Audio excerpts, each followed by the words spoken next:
My name is Dr. Karen Ward, and I'm a counselling psychotherapist working from my clinic in Dublin, Ireland.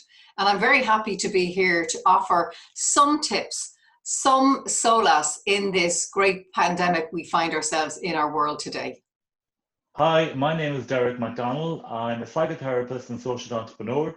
I work with communities, organizations, and individuals. And so my whole purpose is to support the people I work with to become their own experts. So I'm delighted to be here today to share some tips that I use, especially right now during the COVID challenge. I really like the name we've come up with for this series, The Wounded Healers. And people may not know that that was a term coined by the great Carl Jung back in the day. And he's known as one of the key fathers of this whole profession. And his premise was that not only the clients, but also the counselors, the psychotherapists, the psychologists are also wounded healers, because we're human and we've been through the ups and downs of life, which are inevitable, but also we all have the ability to heal from within ourselves. Yeah, and when we were talking about doing these videos and what we would call ourselves, I love the term because for me, wounded healer allows me just to be the expert on myself, knowing that, I've had some challenges in my past and I will probably more than likely have some in my future. But what I've learned to do is try and manage the challenges that bit better. So I'm delighted to be able to share them with other people. But for me, it's really good that as a wounded healer, that we can talk right now about the things that are wonderful about COVID, like I'm talking to you here online. So that's really good. I would never have done this before. But also there's some things that are really challenging because I've had to bring most of my work online and I'm so used to connecting with people face to face, either individually or in group settings. So to have to do this is also really challenging and being disconnected from people. So yeah, so the wounded healer in me really acknowledges both sides of it. A tip that I found really helpful, and one that I really subscribe to, is called the heroic moment. And what that is looking at the exact moment where you can make a decision to either do something or not do something. And I'll give you an example. So it's 1 o'clock in the morning and I'm watching a box set or Netflix. And there's been a fabulous cliffhanger at the end of one episode. And I promised myself I'll go to bed at 1 o'clock. And suddenly I think, oh, maybe I'll watch the next one. And I realize it's really late. This is going to affect me tomorrow morning. Now, let's say you had a house full of children and you knew the baby was going to wake up at 7. Or let's say you were a healthcare worker and you knew you had to go back in for a really difficult shift.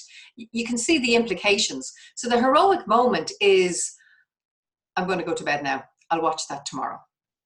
Or imagine if you are cocooning out there and you wake up in the morning and there's no reason to get out of bed. Whoever's bringing you your food isn't going to arrive till 11 and this is 8 o'clock. And you could go, oh, I'll just pull the duvet back over and ruminate about the day. The heroic moment is, I'm going to get up, I'm going to get washed, dressed, go out to the garden or the balcony.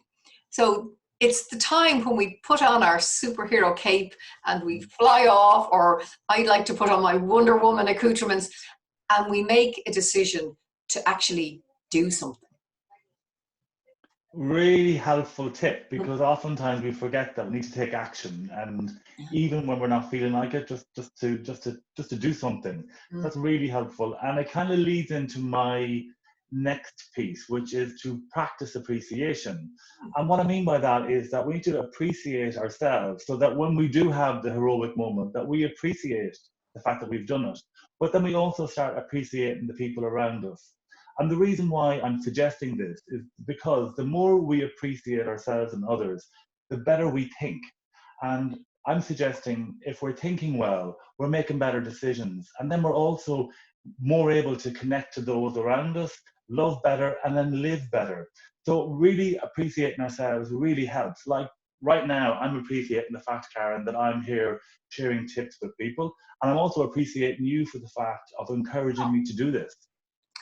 Thank you. I think it's important that we actually acknowledge all of the emotions we're experiencing, but particularly the so-called not so good emotions. And this tip is called addressing fears. This pandemic is absolutely unprecedented. And all of us at some point will be fearful that we might get it, we might die, our loved ones might get it, they might die. And it could even be, will I have a job after this? Will my business go under? You get the idea. And there's been a lot of really good advice out there on staying positive and keeping your chin up, which is important. But on the other side of that, to acknowledge and address our fears is so important as well. Because if we depress them down, then that can lead to a lot of tension, feeling down, and perhaps even depression down the line. So addressing fears, for example, oh, I'm feeling afraid of what? I'm feeling afraid my family will get this. Okay, what can I do? I can ring them. I can set up a Zoom call. I can WhatsApp them. How is everybody? Oh yeah, we're grand. We're in the garden. We're decorating the kitchen. You get the idea. So that it's acknowledging the fears and then addressing them in some way to do something about the ones you can, while recognizing that ultimately we can't do anything ourselves other than keep washing our hands and staying at home. Yeah, and I think what's great to hear, Karen, is that we're supporting people to name their fears, but also that just because you have a fear doesn't mean you can't do something about it. So that's, I think, really helpful. And it kind of leads into my next tip. And my next tip is really about kind of motivating yourself to do things. And the way to do that is by getting ready to do it. So we're often really good at setting goals and thinking what we need to do in order to feel better. But when the time comes to do it, we often self-sabotage by thinking, oh, I can't be bothered, I'm too tired, or I won't enjoy doing that, so I'm just not going to do it. So what I'm suggesting is that when you set a goal, that no matter what, no matter how you're feeling, that you get dressed to do it or ready to do it. So like this morning, my goal that I set yesterday was to go for a run first thing. I woke up and the last thing I wanted to do was go for a run, but I got ready to do it. And I put my headphones on and ran off out of the house as far as the park. And the deal I'd made with myself was, as soon as I get to the gate, I can make a decision to turn back. So once I got to the gate, I ran for 5K and actually really enjoyed it. So the Very, whole idea is to get ready to do it. that's very impressive.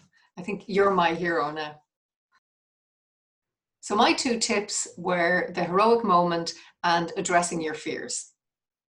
And the two tips that I'm suggesting for today are to practice appreciation and always get ready to do it. Karen, I really enjoyed doing this video with you today, and I look forward to doing more in the future with you. I do too. And it's important as well that you, the viewers, know that we really welcome your comments, and particularly any areas that you'd like us to address. But remember, in the meantime, stay safe, wash your hands, and mind your precious selves.